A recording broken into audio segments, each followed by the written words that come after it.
Good afternoon, students. We meet once again for our English language class. This is your Shubhamay sir, and today I will be talking about a few more important things concerning your English language paper. And here, as you can see, I have a video tutorial to explain to you what a formal letter is all about, although I have already explained it earlier. Now this kind of formal letter which I am going to take up today is called a business letter. Now let us try to have a look at the business letter format and understand what exactly it contains. Now this video is for both class 9 as well as class 10 students, so please follow carefully. So on your screen you can see a colorful display where it says formal letter. Now I have taken this from the net to make you understand, because the different parts of the letter have been explained with the help of these call out bubbles. So you can see right on top, first of all, it says formal letter. A formal letter is used when you write to someone you do not know or the content is impersonal. Now what does this mean?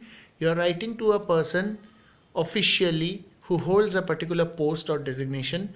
You don't know him personally maybe, but you have to write the letter for some official purpose.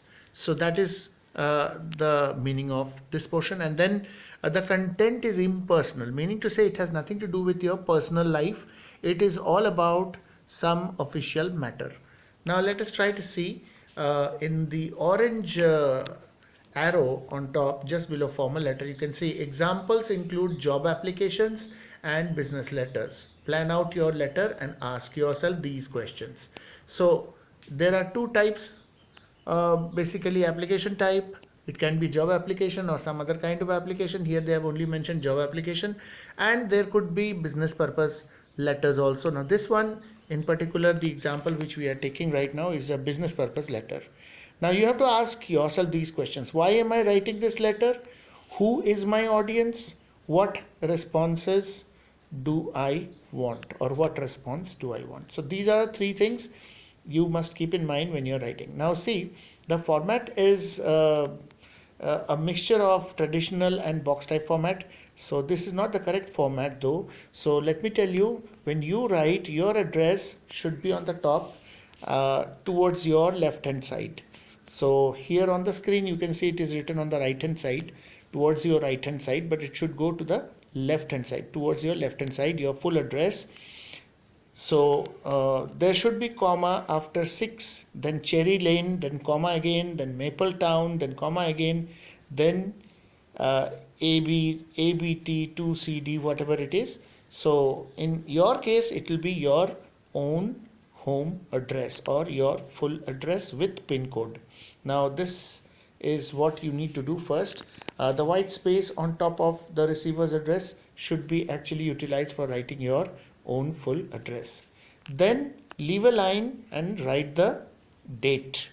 So the date is 21st July 2016 given here. In your case, always remember that when you are doing letter writing, it should always be the current date. That is the date on which you are writing the letter itself in your paper.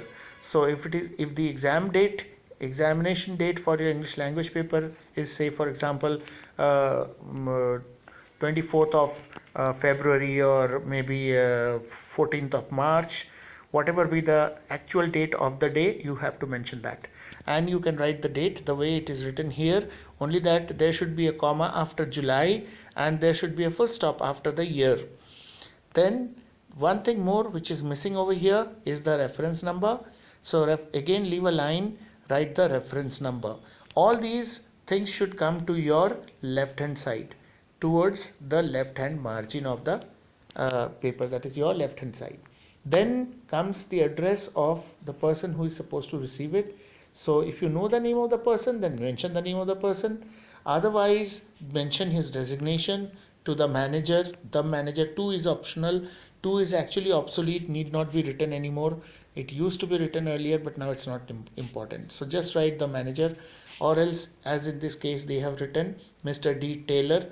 There should be comma after each line. So Taylor, then there should be a comma. Then Taylor Games, there should be again comma. Now when you're writing Taylor Games, Messrs Taylor Games, that is M/S Taylor Games, then Unit 1, they have put a comma already in that. North Avenue, they should have put a comma, so put a comma. Then Bricktown, then put a comma, and then the last line comes for the pin code, and then put a full stop. Then you have to begin with greeting. Use the title and name of the person to whom you are writing, if you know the name of the person. Otherwise, dear sir, oblique ma'am. Then you give your reference number. You give your subject. So reference mentions here actually the subject. The heading of your letter, it tells the reader what the letter is about. So this is the subject, and after that leave a line again, and you can begin with the opening paragraph. Explain why you are writing the letter. Be clear and to the point. I am writing to complain about the awful customer service that I received from your company over the last 6 weeks in relation to my order. That is the first paragraph. So you have come to the point. Then next paragraph, you see you are saying, I purchased a computer game on the 5th June on a guaranteed 5-day delivery service, allowing plenty of time for delivery before my son's birthday in July. After 10 days, again the paragraph changes. After 10 days, the game still hadn't arrived, so I sent an email to find out where it was. 2 days later, there was still no response, so I tried to contact you by phone. However, I was only able to get through to an answer phone message. That means kind of a message which automatically rings, so not able to talk to the person concerned directly. So these are the main paragraphs. As you can see, it's mentioned in the red box alongside.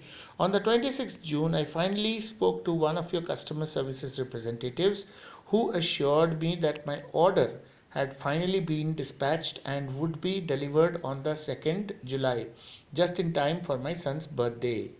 Much to my disappointment, 6 weeks after placing my order, I am still waiting for the computer game to arrive.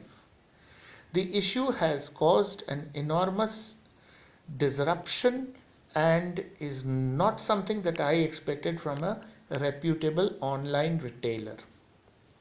So then you come to the conclusion. See the green box, repeat the main point and explain what response or outcome you want. I am offended by the lack of respect shown by your company and demand that a refund be issued immediately. I look forward to hearing from you. Then leave a line, yours sincerely, comma, then signature, then below that, here they have written in running print, since this is a printed form. So what you can do is you can write in block capitals within brackets below the signature. So this is basically the format, and there is a mistake, as I told you on top.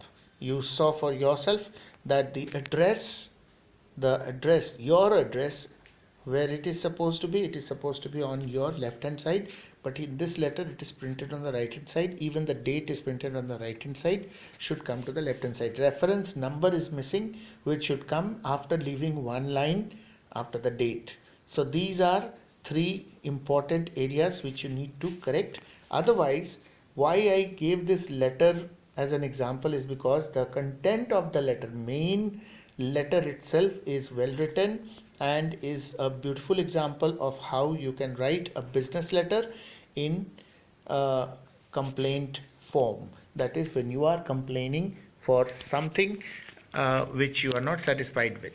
So this is the pro forma, and this is the way you need to write a business letter. Notice that there are several paragraphs made, and these paragraphs are explained here: opening paragraph, main paragraphs, and conclusion paragraph. See, opening paragraph is shorter and the conclusion paragraph is short, but the main paragraphs should be more detailed because they should provide all the information necessary with regard to the complaint. So this has to be kept in mind, and in this way you can prepare your formal business letter. So I hope you have been able to understand. Now we will move on with something else concerning your English language. The next video is about something else. We will discuss the specimen question paper format for English language ICSE board examinations. So thank you very much.